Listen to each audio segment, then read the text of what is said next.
What's going on, sport fans? Welcome back to another episode of Sports Talk with Naj. Today we're going to be talking about the divisional playoffs. Today at 4 o'clock, 4:30, we have the Packers and the Rams. At 8:15, we have the Bills and the Ravens. And tomorrow's matchup, we have the Browns and the Chiefs, and then we have the Buccaneers and the Saints. Now, I'm going to go ahead and dive into each of those matchups. I usually like to give some stats before I get into it, but today I'm just going to be talking about what I think of each matchup, what to look out for, and who I got winning. So let's get into it. So first, we have the Packers and the Rams. Packers and the Rams, what's to watch out for this game is the elite defense of the Los Angeles Rams, and then the great offense and the great prestige of Aaron Rodgers. Now, I already have Aaron Rodgers going to the Super Bowl this year. I think he makes it out of the NFC. I don't think anybody's going to come into the frozen tundra and Lambeau Field and beating them. I just don't see it. Now, the Rams defense has been elite all season long. It's been great. What's kind of hindered them or held them back is the quarterback position. Now, Goff just came off of thumb surgery a few weeks ago, and he's actually starting this game because Wolford got hurt last game when they played against Seattle and got that dub. So, Goff is starting. Now, Green Bay doesn't normally have like a story defense. It's pretty middle of the pack defense. They have great edge rushers, I think, and Preston Smith and Zadarius Smith. And then they also have a great corner in Zaire Alexander. So, I think their defense will be fine against the Rams. The Rams do have Cam Akers, they do have Robert Woods, and they do have Cooper Kupp. But I think the cold weather is going to play a factor in this game. I don't see them moving the ball too much. I think that the Green Bay secondary is going to step up big. That's something to look out for. Also, if the Rams can get a rush going, that can soften up the defense and kind of make it harder for the defense to kind of play against them, and that can open up play action. Now, if you know Sean McVay, he's a great mind, great offensive mind. He loves play action. So, like I said, key in this game is going to be play action, and if he can set it up, if Cam Akers can have a great game on the run, and set up play action, so you can throw the ball over the top to Robert Woods and Cooper Kupp. Now, on the other side of the ball, you got A-Rod, you got that elite defense. Now, I have been clamoring for years. If you guys, go back to any of my takes, if you go watch my podcast, it's called The Nigel Booker Show. I'm going to leave a link in the description. If you guys go look at that, I always say for a while, they need to get Aaron Rodgers some weapons. No disrespect to Davante Adams, who I think has played one of the best seasons in the NFL this year at the wide receiver position. He needs some more help, though.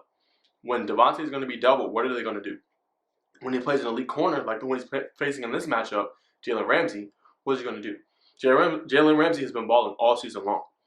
I mean, he's been locking up great talents like DK Metcalf, holding great receivers all year long to minimal stats, essentially. So the story is, can Ramsey lock up Adams?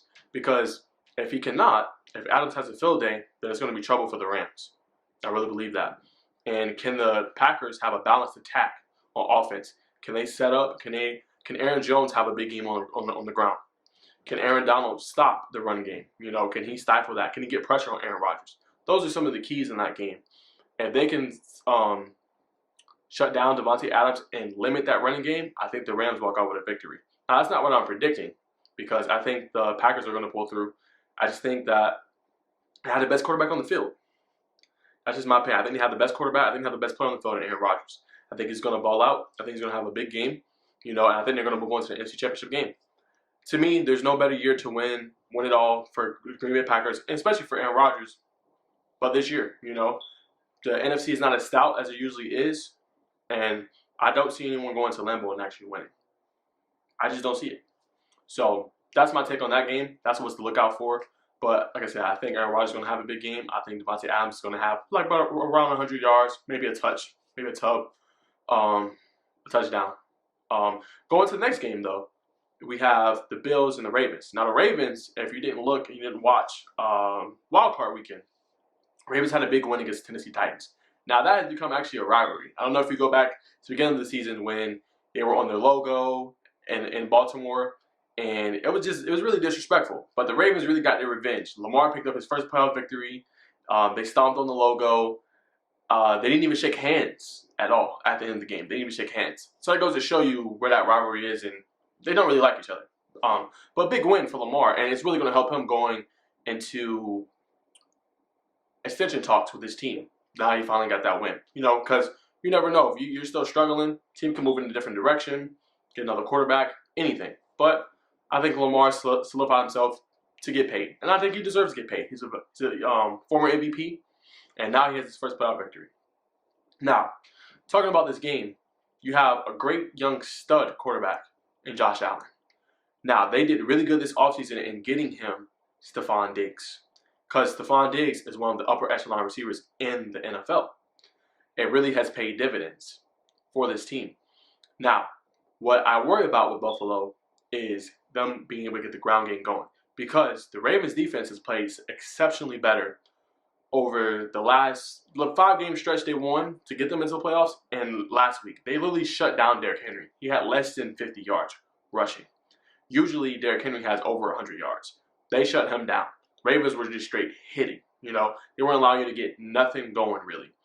So my concern for the Bills is actually, can they set up that running attack? Because the Ravens have great corners in Marlon Humphrey and Marcus Peters. And I think it's going to be difficult for them to pass the ball. I really think so. But if they can set up the run game, soften up the defense, make them play man, Bills possibly have a chance. But you're not going to be able to do that unless you set up the running game. Now, I already think, like I said, Josh Allen is a great young stud quarterback, and he's getting some valuable experience. Last year in the playoffs, he played Houston and lost a great game to Deshaun Watson, who is another great talent. But this one, they're at home. It's projected to be snow. I think that plays in the favor for the Bills in this game. I really do.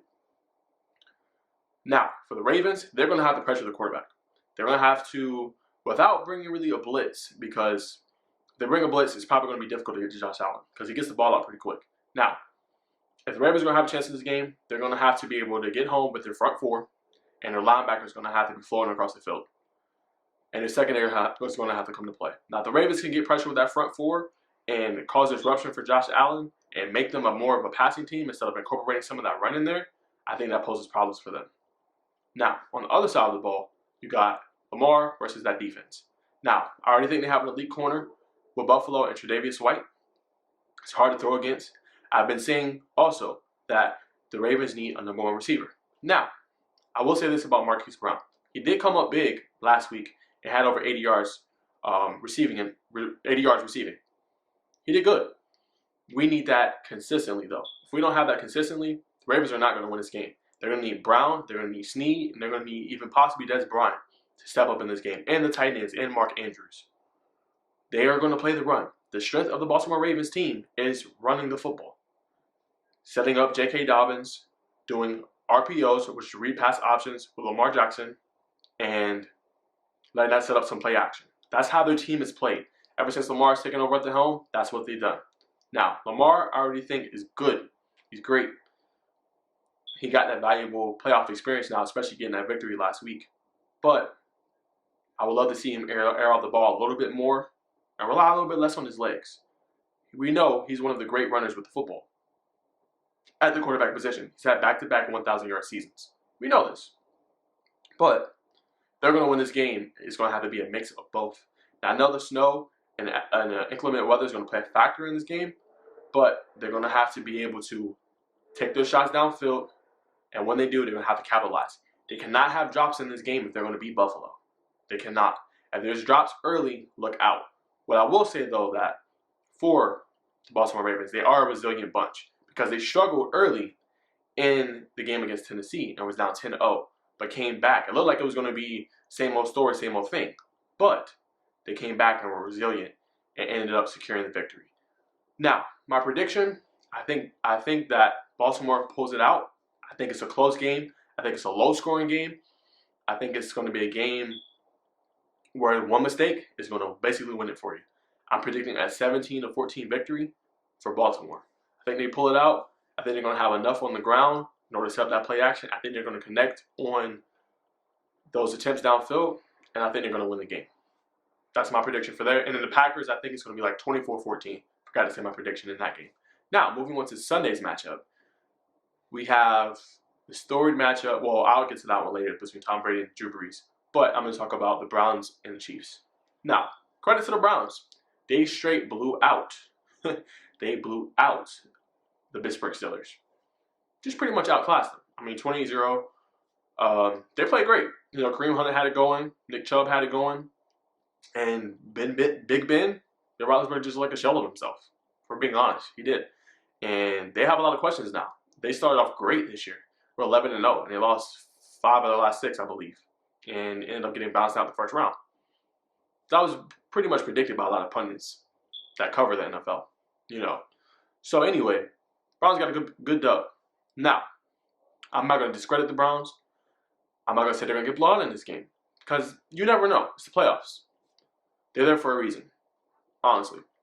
But this is Patrick Mahomes. This is Patrick Mahomes. You're not going to be able to get a 28-0 victory, or excuse me, a 28-0 lead against Patrick Mahomes. I'm sorry. Browns defense hasn't been that good this year. And even in that game, it was garbage time. Ben Roethlisberger had 4 touchdowns and 500 yards passing.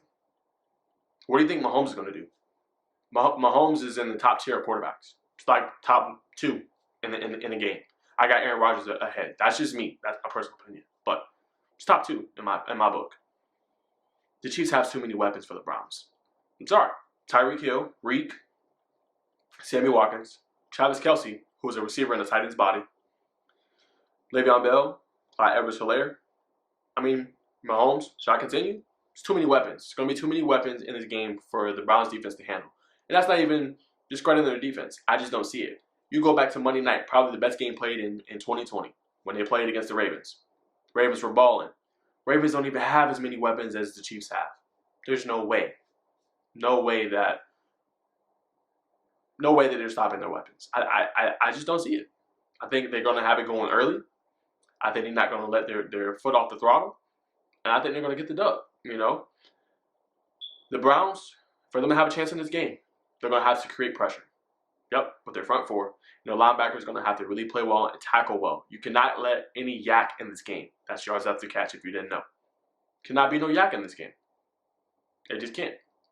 You know, whenever Kelce catches the ball, you're going to have to hit him right when he gets it. You can't get no yards after catch. Same with Reek.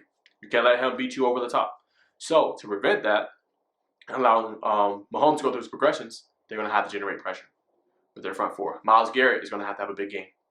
You know, multiple sacks, multiple tackles for loss, all that for them to have a chance. Now, on the other side of the ball, Chiefs defense, middle of the pack, lower echelon of the league. But they do have a great pass rusher in Frank Clark, and they do have a great safety, or even hybrid player in Tyrann Mathieu. So, that's going to be an interesting dynamic because I think the Browns have weapons in order to contend with their defense.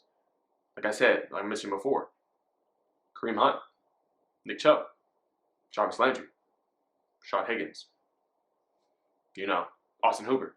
They have some weapons. So, for the Browns to not get blown out in this game or to make this game competitive, they're going to have to go inch by inch, step by step with Kansas City. When they score, they're going to have to score.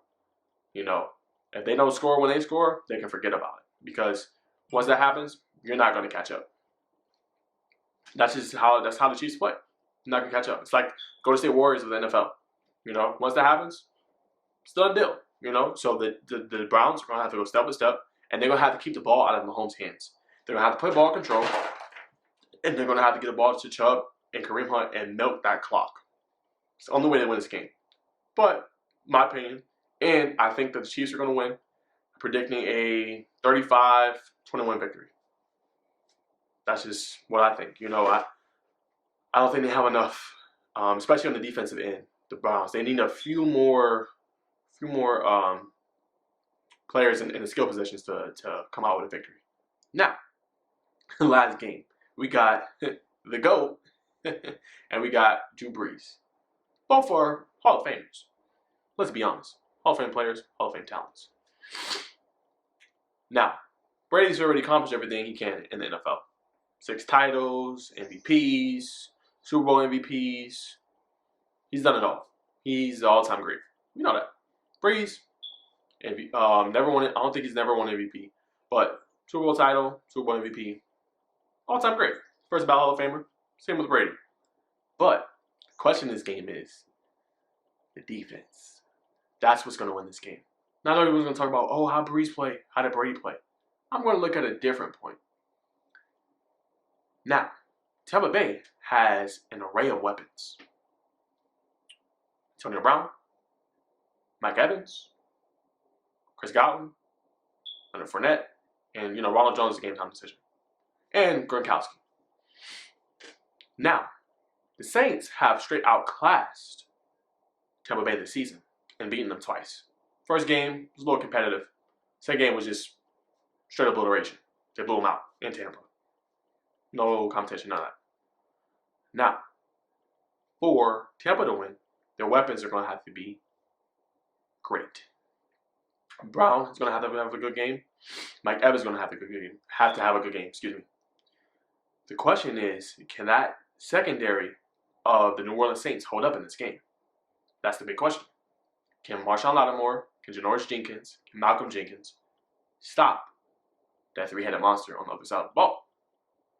Now, Tampa, they played well against inferior teams, and they struggled against great teams. Just been the story all season. They've struggled. Still trying to figure out their identity. But if those players have it going against that Saints defense, and they allow some touchdowns, 3-4, 2-3, whatever, it's going to be a rough game for the Saints. But for the Saints to win this game, again, I've been bringing it up all for the whole video. They're going to have to generate pressure. Cam Jordan has to have a good game. I think Trey Hendrickson is going to have to have a good game. That's how they're going to win. They have to play sideline to sideline and stop that three-headed monster and not allow them to have big games. Mike Evans, Antonio Brown, Chris Godwin, they cannot have big games for the Saints to win. That's going to be the story of the game. For the other side of the ball, with Breeze, hey, he got his own weapons too. He might not be a three-headed monster, but he does have Michael Thomas, who he's had limited play time with. Alvin Kamara, one of the best backs in the league. Emmanuel Sanders, a great number 2. And Jared Cook at tight end position. So he got his weapons in his own right. So it's really going to be, like I said, which defense is going to step up. Now Tampa Bay, their defense has been in the upper echelon really all season, but it struggled in some regards. Pass defense. You go back to the Kansas City game earlier this season when they played them. Tyreek had a dominant game in the first quarter. So are they going to be able to cover Kamara? Are they going to be able to cover Michael Thomas? Are they not going to allow Emmanuel Sanders to beat them over top? These are some of the questions and the keys to victory for Tampa Bay. They're going to have to create pressure with JPP, Jason Pierre-Paul. Dominican Sue going to have to create pressure. And they can't let Kamara or Thomas get off in this game. Like I said, it's the same thing. If they get off in this game, it's a wrap. You might as well, seal it shut. They're going to win the game. So that's going to be the story. Really, it's going to be which defense can stop the other defense and which can stop the quarterback from getting off. Whichever quarterback really has a better game in this one, more likely is going to win. But we got GOAT against first ballot Hall of Famer. What better matchup could you want? So I'm excited for all these games this weekend. I just want to give my analysis. I usually do stats and run it down, but I wanted to kind of give my own analysis on it and what I think and what I'm looking for and some of the keys I think are to the game. So thank you guys for tuning in to another episode of Sports Talk with Naj. I do also have a podcast. I'm going to link that below. It's called The Najee Wilkins Show. Talk about sports and everything going on in the sports world. So thanks again, guys, for tuning in, and I'll see you guys on the next one.